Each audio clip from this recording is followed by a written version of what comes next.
Wow. I got an intro now, and Kendall hasn't seen it yet. Let me show her. Let's get it.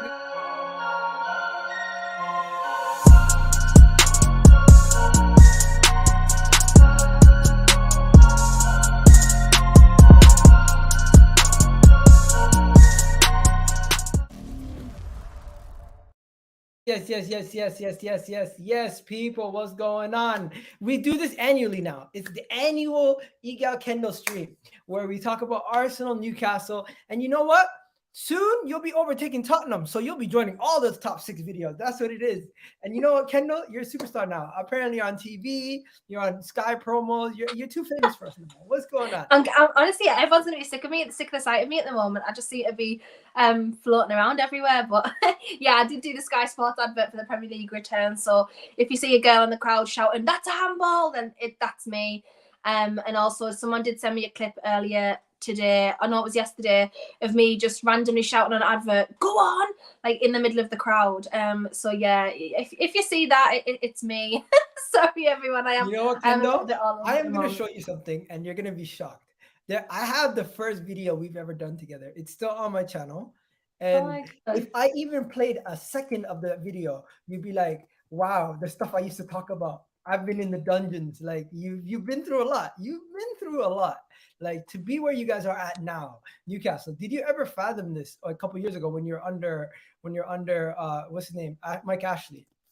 No, like I was laughing earlier because Gary Neville was like, "Oh, can't wait for Arsenal Newcastle tomorrow, the real title race." And I was like, hold on. I was like, no, there's no way I'm hearing that right, because it's just mad. Like, it's genuinely insane. I've never seen us like that, because the last time we were competing for a title was like 1996 and I was only 1.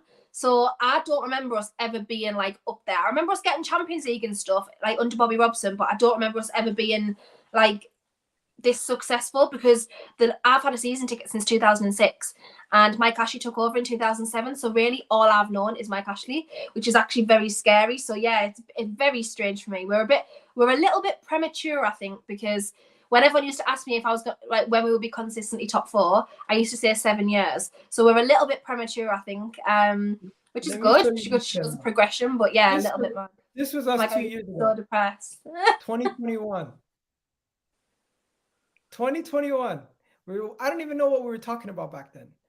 But probably just how bad we were and the relegation battle and everything else. We were shit at that time too. It was literally only a year ago as well. It was genuinely only a year ago. Like, we were 20. What you were talking about. A little bit more about you. How did you become a Newcastle fan? How did you become And we're just before I do, I want to ask. What were we talking about? Because I always used to like moan at Man United fans moaning about their owner, and like because they get investment and they get money and like they have access to big things, and like I always used to moan, but that's like their club level, like they That's you now. That's you now. That's you with Thank you, Lord. Thank you to the lovely. I was gonna say thank you, God, but clearly thank you, PIF. Thank you to the takeover, because you know, yeah, we're literally enjoying life at the moment. There you go. Let's get straight into it.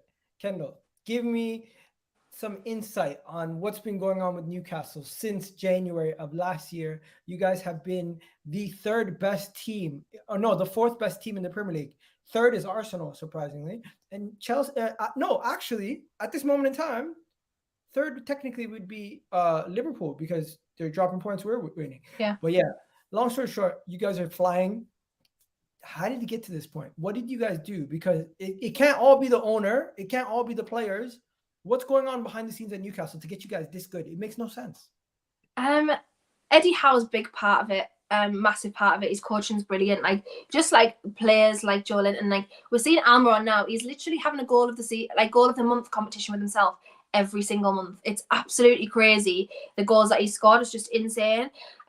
Just everyone's improved. Everyone's on the same wavelength. A little bit similar to Arsenal, because everyone's just together and they're like a unit, and everyone actually believes for the first time. And I can't remember the last time we even thought about stuff like that. So yeah, everyone's just super good. Obviously, we've invested a little bit of money, but it's not obscene amounts of money. Like, we obviously only got Bruno for 35 million, Botman for 35 million. The biggest spend that we've had so far was obviously Alexander Isak for 50 million. So yeah, we haven't like gone stupid. We went and spent like £100 million on a player or anything like that. It's just been really clever, really good investment, which I'm hoping more for obviously this window. I don't know what's going to happen yet, because I do still think we probably need at least 5 players to even be remotely at a level of consistency, be in the top 4.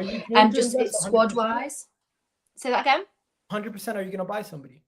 Yeah, we'll buy someone 100%. So I'm just seeing today that we reports are coming out of Argentina. I haven't seen anything in the UK at the moment, but reports coming out of Argentina that we have bid 18 million for a defensive midfielder called Alan Varela from Boca Juniors. I don't watch any sort of South American football unless it's like a big game, so I've never seen him play. And then also we recalled Dubravka back from Manchester United midway through his loan. Why did you do that? It's because apparently Leicester are interested in buying him.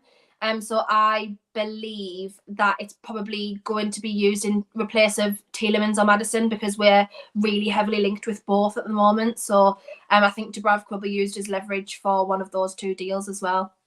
Do you remember this comment? Did you actually? Oh, we had a conversation about this. I DM'd you. I said, Kendall, you're finishing in the top 6. I hope you know that. Remember that? Yeah, and at that point, you said to me, I don't think we're going to finish in that spot. Maybe Europa Conference League. But now you're talking about top 4. How the hell do you feel now? I still don't think, don't get me wrong. And this is maybe a little bit, it's actually probably a little bit cheeky of me because of how well we've done. Like, we literally only lost 1 home game in the whole of 2022. And like, I just think it's maybe a little bit, actually, it's rude of me to think that we won't make top 4. I just don't think our squad depth's good enough to make top 4 at the moment, despite the fact our results are. But yeah, my expectations keep changing as the season goes on. I still, and this is God's honest truth, and people think I'm lying, but I'm not. Honestly, if we finish 10th, I will be happy, and that is because it's progression. I'm not going to be over the moon, obviously, because of where we are now. It'll be a bit of a drop-off if we finish 10th now, but because we're nearly midway through the season, we've got 3 games left till we're midway through the season. So it would be a little bit of a drop-off, but I would still be happy. But yeah, if I think now we'll get at least Europa, that's where I'm at. Because I just can't see us having such a big drop-off that we would fall out of like even the top 7 at this point. So I still think we'll get at least Europa League at this stage. At least the Europa League. Let me know, people in the chat, where do you think Newcastle are going to finish at the end of the season? Personally, I still have you guys outside of the top 4, but yeah, no, that makes sense. So do I. But what happened was Tottenham are playing so bad, Manchester United are inconsistent, Liverpool are playing so bad that you could even potentially finish 3rd. I know.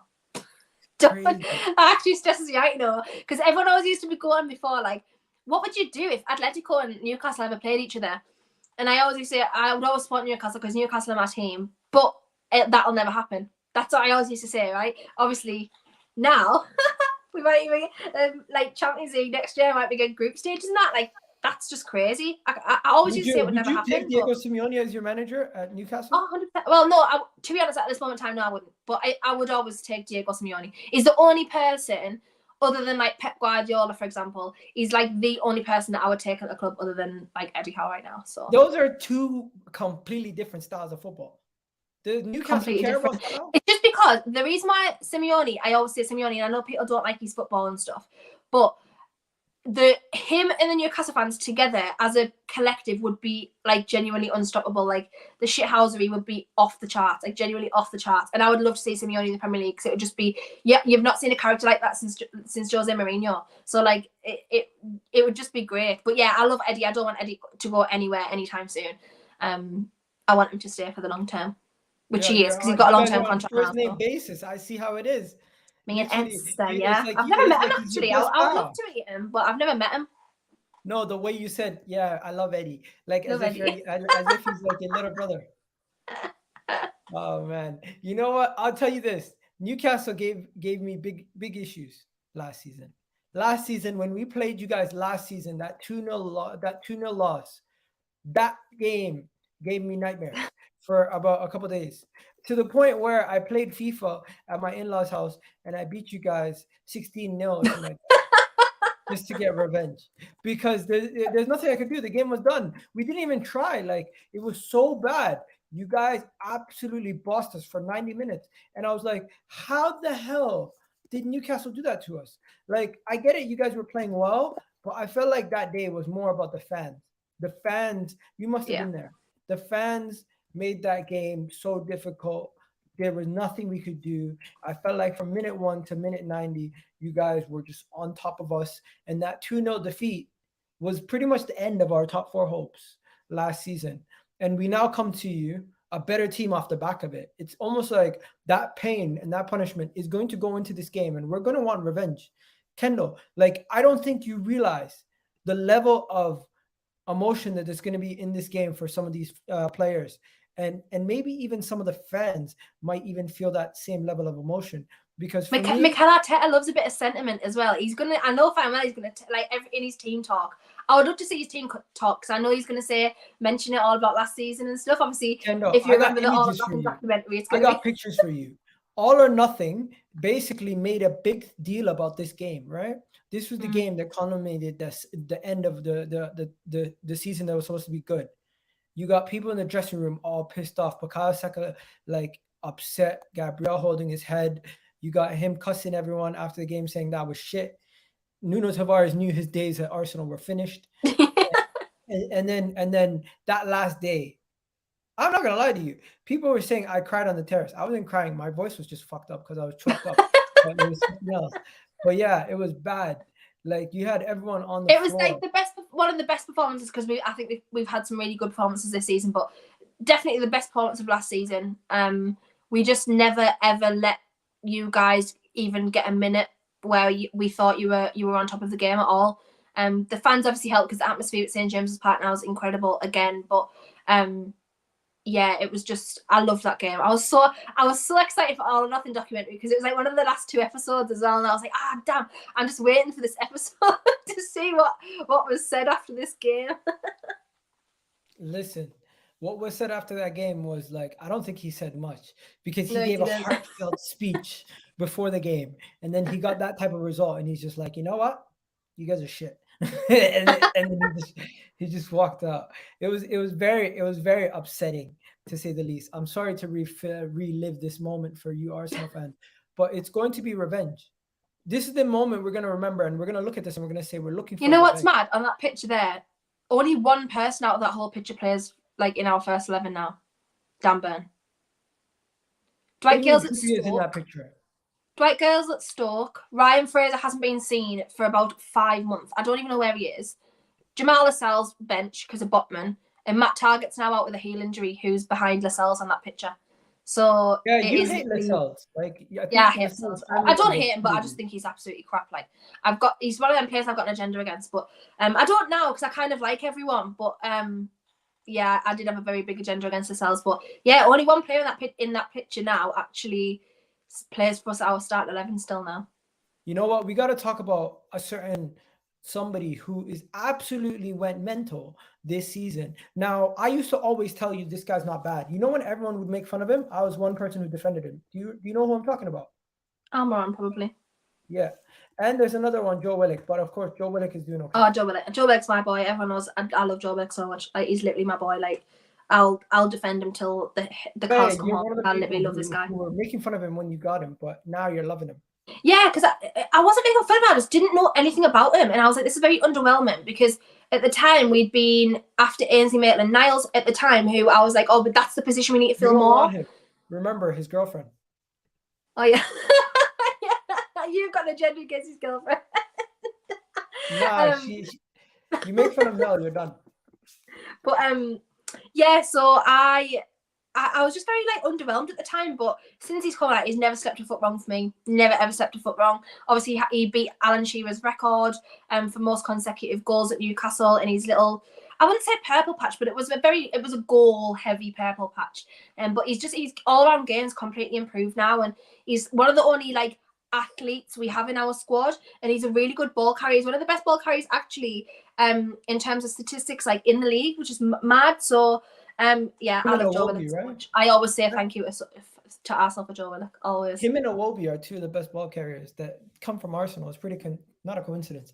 Technically gifted, you know what I mean? But when it comes to Almirón, let's talk about Almirón for a second. What the hell happened to this guy? Jack Grealish really lit a fire under his ass.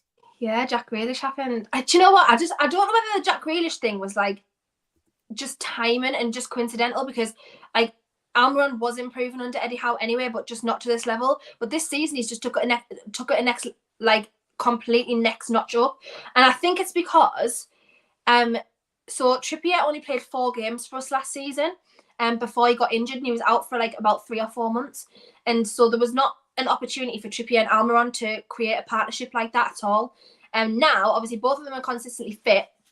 Touch wood, obviously, and both of them are consistently fit and have really formed a good partnership. And the reason actually Atleti won the league the first time round was because of Marcos Llorente and Trippier's partnership on the right hand side. So Trippier's now got that with Almirón again, so that it's just propelling us even further forward. So yeah, it's just one of those things. They've just had a consistent run together, and their understanding's genuinely impeccable. Like Miguel Almirón's off the ball work is just insane when you actually watch it. And yeah, he's just so good now, like genuinely insane. There was times where I was like, oh, he just needs to go. He just needs to leave, because I like him and I love him, and he's a workhorse.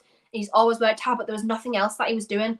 Like, because it took him 110 games to get as many goals as he has now just this season.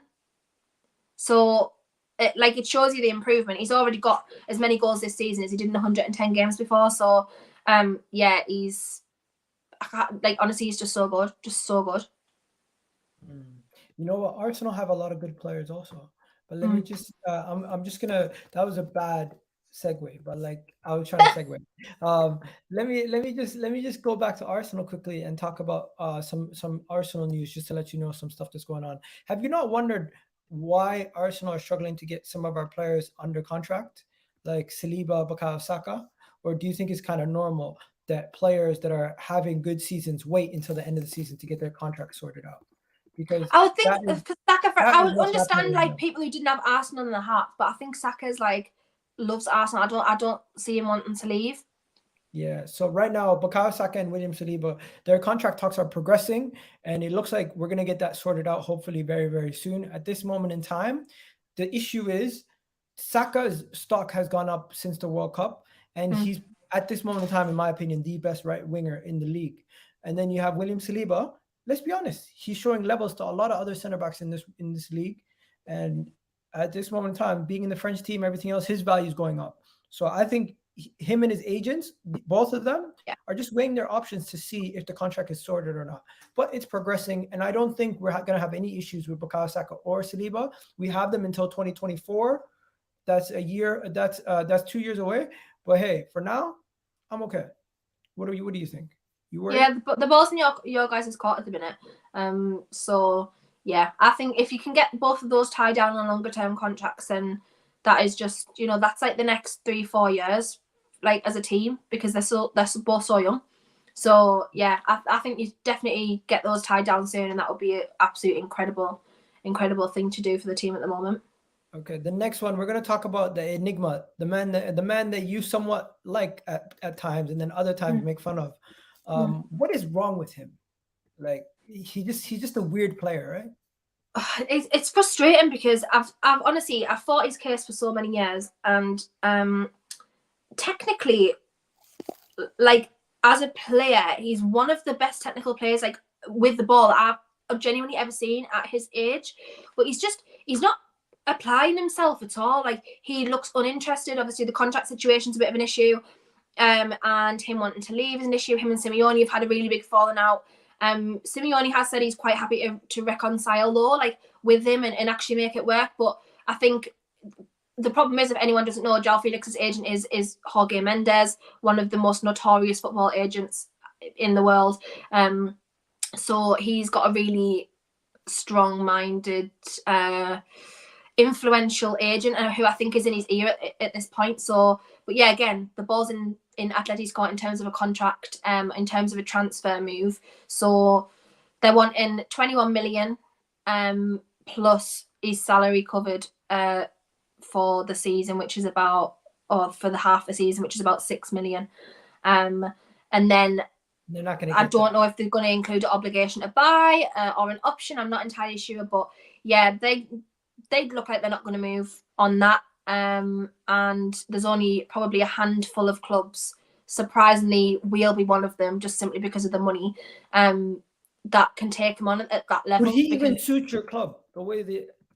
Oh yeah, I would honestly love that. If we got Joao Felix, like, I don't think anyone understands. Like, I would be off my absolute head if we got him, and that would be like genuinely. Let me ask you a insane, genuine question. 1 second.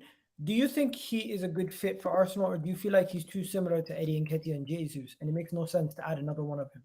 No, I think it would be a good fit because he's completely versatile. He can play anywhere across the front three. He can play left wing. He can play a second striker, which is where he prefers to play second striker. But he can just fit in anywhere, and anyone with his technical ability, when he's actually on form and actually just genuinely consistently performing, like, he will be an asset to any team. But I'm laughing at this because I did say this actually. We've now got a really good relationship with Atleti because not only because of Trippier, but Eddie Howe went and trained with Diego Simeone when Eddie Howe didn't have a job. And he's actually like really good friends with Diego Simeone now, hence why we got Trippier on such a good deal. And that was why Atleti was so happy to let him go at the time, because it was to Newcastle. So I mean, I've got big hopes, but there's no way we're paying Joao Felix's wages, not on anyone's watch are we paying Joao Felix's wages. We're going to build up gradually. I just can't see us going in for a player like that at all. No, I definitely agree. There's no way you guys are paying for that kind of money. No, because then it would mean if we did that, Bruno will be asking for a new contract, St. Maximin will be asking for a new contract, Alexander Isak, Botman, everyone would start, like, who are really quality players in our squad, they'd start asking for new contracts and stuff. And I think there has been talk that we are going to offer a couple of them new contracts, and like obviously upgraded contracts, but yeah, they're not going to do it. I cannot see us getting Joao Felix at all. I mean, even though I would love it, but I can't see it. And to be fair, I actually want him to stay away from the Premier League. I don't want him to come at the Premier League at all. I don't think I want him over this next guy, Mykhaylo Mudryk. I feel like Mykhaylo Mudryk has a higher ceiling, and he would offer us somebody who's more hungry and who's more wants to join us at this moment in time. This guy wants to join us. Joao Felix, I get it that he might want to join us, but it's not the same as a player who actually is like committed to the club before even joining. He's a fan, you know what I mean? So it's like, it is what it is. We've had fans like Carl Jenkinson. You don't want those kind of fans, but you want fans of players that are actually really good, that are going to raise their levels. So let me just tell you guys what's going on. So these are the reports. He agreed a 5-year contract with Arsenal. Personal terms are done. The package for the deal that Arsenal has restructured and sent out today reportedly is 70 million is what they want, and 55 million up front. Arsenal have submitted a second offer today for Mykhaylo Mudryk. I'm worried that if the second offer gets rejected, they won't go in with a third. That's my honest belief. So at this moment in time, that's the situation with Mykhaylo Mudryk. I know you haven't probably seen too much about him, but from what you've seen on social media here and what we've talked about on social media as Arsenal fans, you must think he's amazing at this point. Yeah, Arsenal fans are doing up investigative journalism at this point. Like, oh, he looks like he's in this hotel. He's in this lift and Have you seen that type of weight. Honestly, I've been dying laughing at that. Let me show you. Because we've been like that at times, like when we've like tracked airplanes and stuff. Mykhaylo Mudryk in London. Now this might look like an innocent gym picture, but if you look more closely, there are many things that suggest he could be in London. First of all, you can see down there, right? He's wearing slippers. They look like hotel slippers. Why would he be in a hotel? Maybe he's in a London hotel. But there's more. There's more. Up there, you see that? That is a smoke alarm. And I'm led to believe that that sort of smoke alarm is pretty much only found in the UK. So that's clue number 2. Clue number 3. Now, you really have to zoom in on the actual picture, but you can see the gym equipment down here, right? There's writing on the right-hand side of it. Now, that writing says Kettler. Now, Kettler is a UK-based brand that makes gym equipment. Another sign, would that be in Ukraine? Who knows? And the final hint is that on the black door, it says private, and it says private in English, not in Ukrainian. Let me tell you, he's dead ass. He's dead ass serious. Man, you know, what's my guy Brendan saying? Brendan's asking me something. What did Brendan say? Said check DMs? Is that it? Check my tweet. What tweet? I don't know what Brendan's talking about. Anyways, Kendall, yeah, our fans are amazing. What do you got to say? We've done it with playing tracking. To be fair, I was involved. Like I was playing tracking and listening about everyone, but especially Isak, because that just came out of the blue. But yeah, there's going to be. But I can imagine there'll be more of that until the transfer window ends, to be fair, from everyone. You guys are mad though. That video is too funny. That is too funny. I remember when Isak was in London. He was only on holiday, and Arsenal fans went off it because they were like, right, Isak signing for Oh my God. Arsenal. He yo. the number plate on his car. He's got it registered to the UK. Kendall, can you hear me? Listen to this. Gunnar Souls just showed us this. What is this? Mudryk is announcing himself has beaten Arsenal's media team. He's ours. The guy's saying, gonna miss y'all. What's that on Facebook? Yeah. I'm gonna miss y'all. That deal's done. Is it an official page? That's a bit weird, isn't it? Let's have a look. Interesting. How many 2K likes? There's even a page on Instagram called Mudryk Arsenal. Like, you guys are mad, absolutely mad, you know. How do we know it's actually his page? Gunnar Souls. That's what I mean. It's not official. I don't know. How do we know it's actually his page? This is hilarious. Why isn't Kendall on the football terrace anymore? She's busy, man. She's an actor now. She's an actor now. I'm not. Soulja Boy, when he's like, I'm an actor now. Yeah. That's Kendall. That's me. No, to be fair, because I stopped doing content for a long while, like when I started working again last March. So last time you did a video, remember? I told you I'll help manage you, and you're like, no, I already got one. But then you know, No, to be fair, your ideas are actually really, really good. But yeah, I went back to like full-time actual like day job stuff. So yeah, I stopped doing content for a little bit, but are you still I'm flying? trying to Is that what you do? trying to get back to it now. Say that again. Are you still flying? Like, is that what your job? No, I'm not flying anymore. So I'm a legal advisor now. It's pretty like my job's exciting. It's pretty boring, but yeah, I actually like my job. But it's just I just went back into full-time work, just still doing football stuff on the side as we go. You know what? All we need is one more Instagram push from Mykhaylo Mudryk, and he's ours. Yeah, I have just checked, but there's nothing on there. But yeah, I don't know about that page. I don't know whether that page is serious or not. That guy's hilarious. Anyways, will Arsenal beat Newcastle? Let's get into the game. Let's get into the actual game now. Let's get into the actual breakdown of the game. Predicted lineups. I'm going with the exact same lineup as our last game. What about yourselves? Yeah, so it'll be same as, although I think because Chris Wood was starting because of Callum Wilson's injury, but I think Callum Wilson will start. Callum Wilson will start. 100%? Yeah, I think so. 100%. Chris Wood's just not effective enough. What did you guys buy him just to make sure Burnley got relegated? Yeah, I think. Well, it was a situation at the time. We needed a striker desperately, so we needed an easy deal. He had a release clause. It was our relegation rivals at the time. We could afford it. They needed the money, so we just did it. It was 25 million. So that was it. It was just a simple deal to do at the time. Imagine the way you're talking as if 25 million is nothing. A couple of years ago, that was your transfer budget.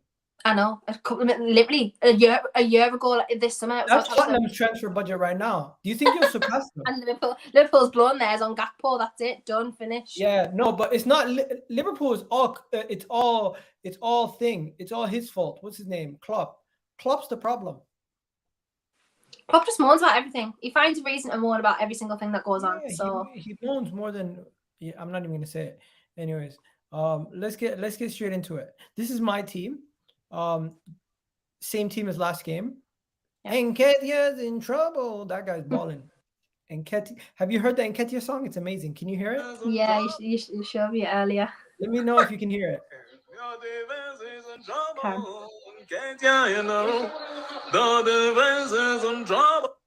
I love it. I love it. I love the song. Anyways, let's get straight into it. People, let me know what you guys think about the team. Would you change anything? I think the team's perfect as it is. I'm looking at your team. That looks pretty good strength. But what happened to Jonjo Shelvey? He's out again for another 8 weeks. So we'll need a DM this window. Definitely 100%. Yeah, Jonjo Shelvey is probably one of the smartest players that I've seen in a long time in football. His passing accuracy is unbelievable, but he's just not fit enough. He's started the season injured. He's now was out until 3 weeks ago. No, just before the World Cup. Played a game and then he's injured again now. So there's just no point. We need to upgrade that position anyway, so that Bruno can be like more of an 8 and be that link up between the attackers and the midfield. So yeah, we need a DM this window. But that team, apart from, I would only make one change, and it would be I would drop Longstaff, put Joe Linton back in there, then St. Maximin on the wing. But other Who than that, in your team gets into our Arsenal team? Bruno. Bruno just gets Bruno in every team in the over world. Probably just Xhaka, just so that Party could drop back a bit and Bruno could be in it. But other than that, this is a thing though. This is a weird thing because when a team's playing so well, right? Like on paper, you look and you think, oh, that team's rubbish. But not rubbish, but it's not great. But when you watch them play and they're like a unit and you play cohesively, like you don't want to drop anyone. It's bizarre. Like, I would feel sad now. Like genuinely, if any of my team left now, I'll be so sad. Whereas, literally 10 months ago, I'd have been like, see you later, like get some of these players out of my squad. But now I'll be like, oh, I'm actually so sad that you're leaving. Look, even Velvishron's asking for Longstaff. Really? That was a pause. But anyways. Really? If you want. Yeah. To be fair, Longstaff, like he didn't need anybody at this time. I'm looking at this team. Trippier gets into our team over Ben White. What do you think? Who? I think Ben White's been the best right back in the league, personally. He's probably been up there. Trippier's been up there as well. Trippier's fantasy points are off the charts at the minute. Like literally off the charts. Yeah, because he's taking all your free kicks and corners, and he's also a defender. And you have not the other day though. The other day, did you watch the league? Oh, our free kicks against Leeds the other day were atrocious. I literally was like, please just stop doing that. I honestly don't think one free kick went well. What about Nick Pope-Ramsdale? Because I can't believe we're having this debate now, you know, because like a year ago I'd have been like every single Arsenal player got into the Newcastle squad basically, but Pope-Ramsdale's honestly like a genuine like match for match. I think I don't even think one of them's better than the other at the moment. Okay. Literally. I think everyone else in our defense gets in. Even though Botman's been amazing. Botman's got to be in. He's got to be in. Honestly, I cannot express this kid. It's not even because he plays Newcastle. He's honestly so good. He's so what a player.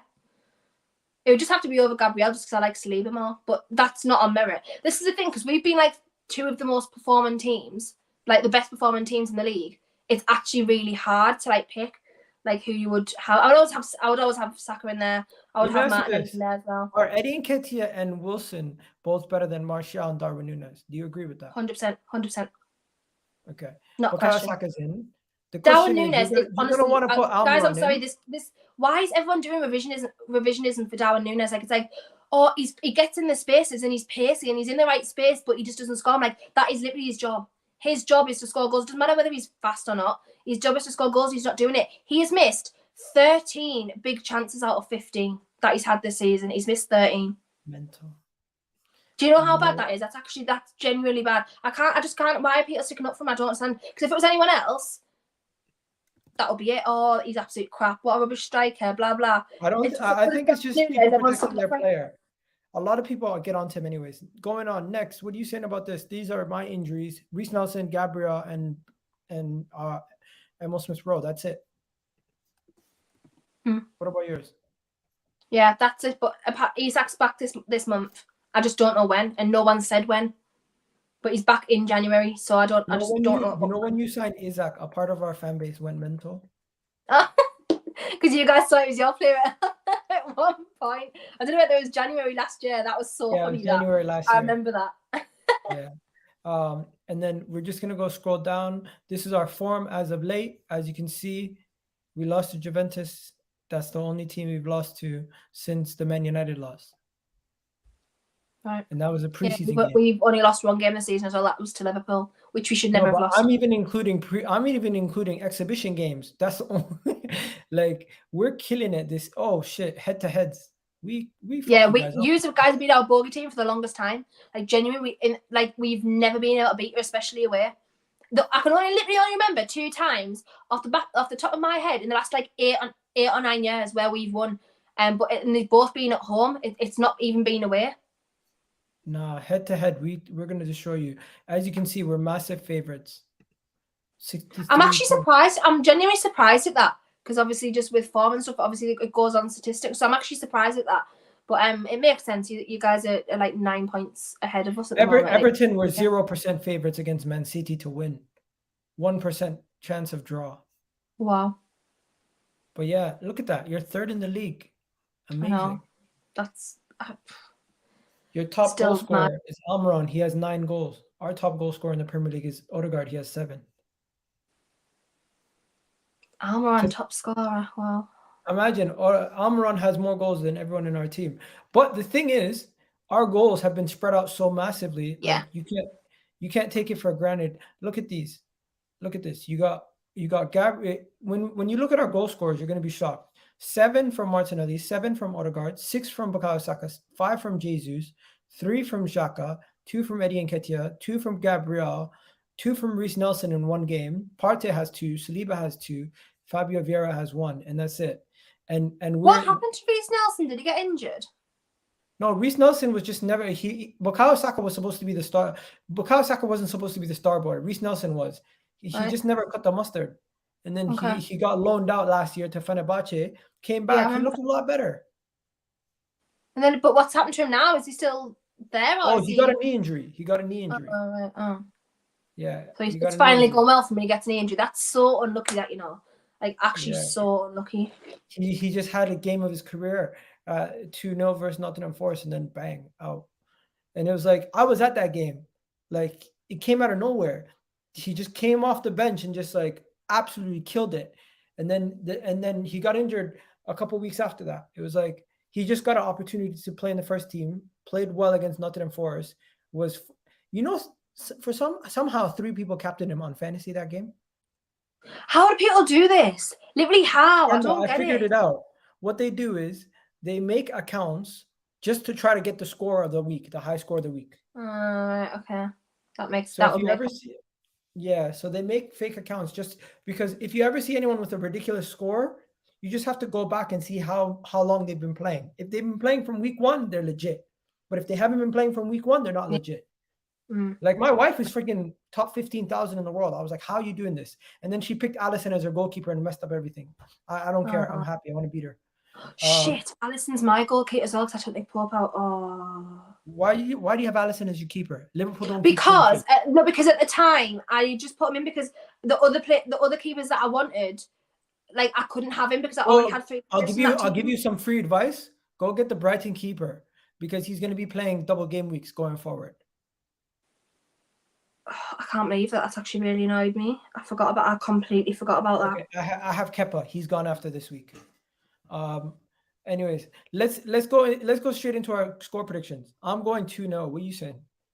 I've said 2-2 just simply because I don't want to predict us to lose even if I think we're going to or anything like that because everyone blames me. So I don't like that. And then I don't also want to predict us to win because then if we don't, I'll be like, shouldn't have said that. So 2-2 is my prediction.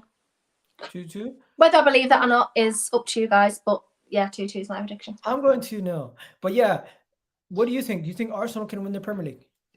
Yeah, I do think you can. You think we can? I don't know why everyone's saying you can't because I don't get it. Like, what is people seeing at this up till this point that makes you think that you can't? Like, I don't get that. Like, like rival fans are like, Arsenal can't win the Premier League, and I know they're gonna say experience and like young players and blah blah blah, whatever. I get that, but nothing at this point. Like, you've got into games, you're literally scoring like 3 goals. People are just hating, Kendall. They're just hating. I just don't get it. I just don't get how people can sit there and say they're not going to win the Premier League because why not? Like literally, why can you not win the Premier League? I don't get that. People are just hating, Kendall. That's how it is. Because to be fair, you guys are going to be unbearable if you win the league, aren't you? You know what? I don't think I'm that bad. You have me on Twitter. Not you specifically, but Arsenal fan base because it's been a long time coming to win another league, and I'm gonna be bad to the people who need to be, like Patrick, like some of those people who are gonna be bad. But yeah, on my stream, I'm gonna be chilling. I'm gonna be kicking it. I'm gonna have celebration streams for 5 days. That's the plan. 5 days of celebration streams when we win the league. Big up Glenn. I haven't seen Glenn in a minute. Glenn saying, Kendall, what's up? That's your guy right there. Big up Glenn, man.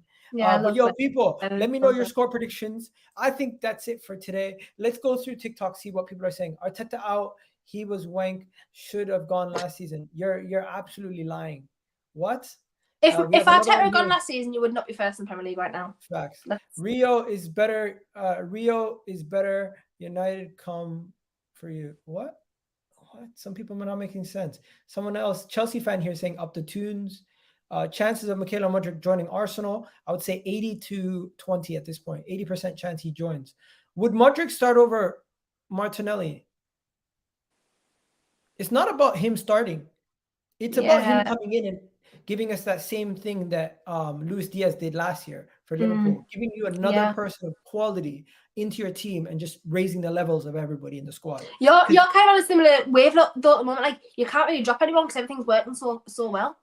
Facts. You don't dare And it's drop just anyone because it's like, what if something goes wrong and you've dropped someone? Then why have you dropped them? Like, someone's asking, can you get done for copyright? How can I get done for copyright off my own YouTube stream? I'm kind of confused. Maybe he's talking about the Nketiah's in trouble thing. You can't get done for copyright if it's just audio. I love that song. Anyways, can you hear it? yeah, I can hear it. Okay. Oh my God, the accent is amazing. Newcastle accent. You guys love the Newcastle accent. Oh, sick. I hate it. I hate my accent. Mine's not as strong though either. Like mine's not very strong compared to actual Newcastle accents. Because I'm from Durham, so I'm not actually from Newcastle. Okay. Anyways, I'm out of here, guys. Kendall, that's been a great video. Really do appreciate you joining me always. Hopefully we win tomorrow. I'm going to the game, so it's going to be a good one. And you guys have yourselves a wonderful, wonderful day. I'm out of here, people. Peace.